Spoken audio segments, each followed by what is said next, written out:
I'm David Shoebridge, a Greens MP, and I've been asked to summarise in less than 3 minutes how democracy works in Australia. Well, it works okay. But what are the basic structures?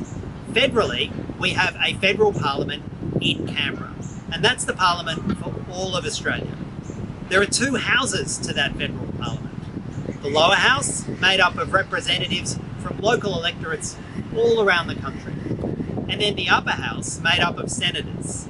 And those senators represent each of the different states across the country. 12 senators to each state across the country. And for a law to become effective, it needs to pass both the lower house and the Senate. Many people also ask, well, how is the Prime Minister chosen? And what are these things called ministers? Well, the Prime Minister is the person who's meant to be in charge of the government of the day. Now, that's not always in charge of the whole Parliament, but it's in charge of the government, the bureaucrats who run the country.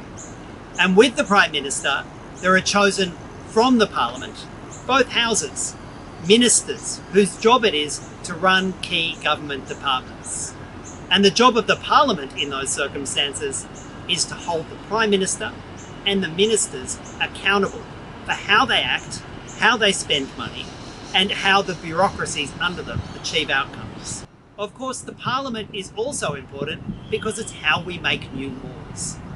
Now, a proposed new law can be introduced in either the lower house or the Senate.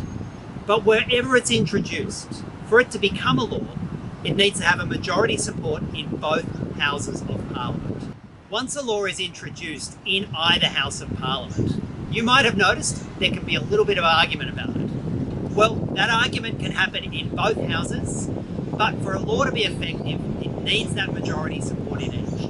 And often the way a law is agreed to is by a series of amendments, changes proposed to the law that need to also be accepted by both houses before that law and the amendments become effective. So you may be asking yourself, okay, that's kind of how Parliament works.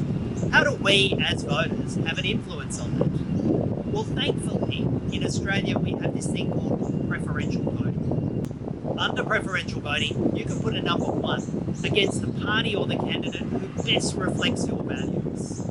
But then you can also put a 2, 3, 4, 5 against the parties who are your second, third, fourth favourite. That ensures that if your preferred candidate doesn't get elected, your vote carries through at full value to your next preferred candidate. It's a much more democratic way of electing members of Parliament, and it ensures that the candidate who ultimately gets elected has the broadest support in the election.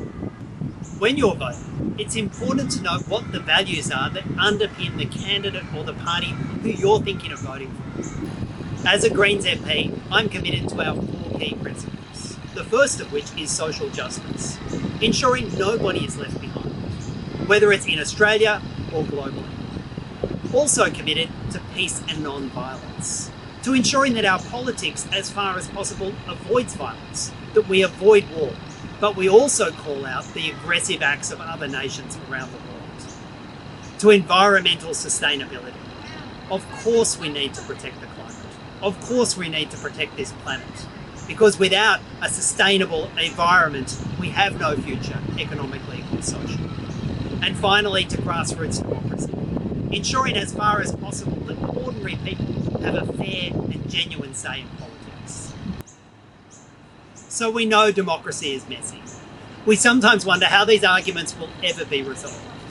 But I'll say this, the more that ordinary people are involved in politics, the more that you demand that your politicians act on principle, whether it's standing up for international human rights or ensuring that no one in Australia is left behind. The more that you demand of your politicians, the more we'll deliver for.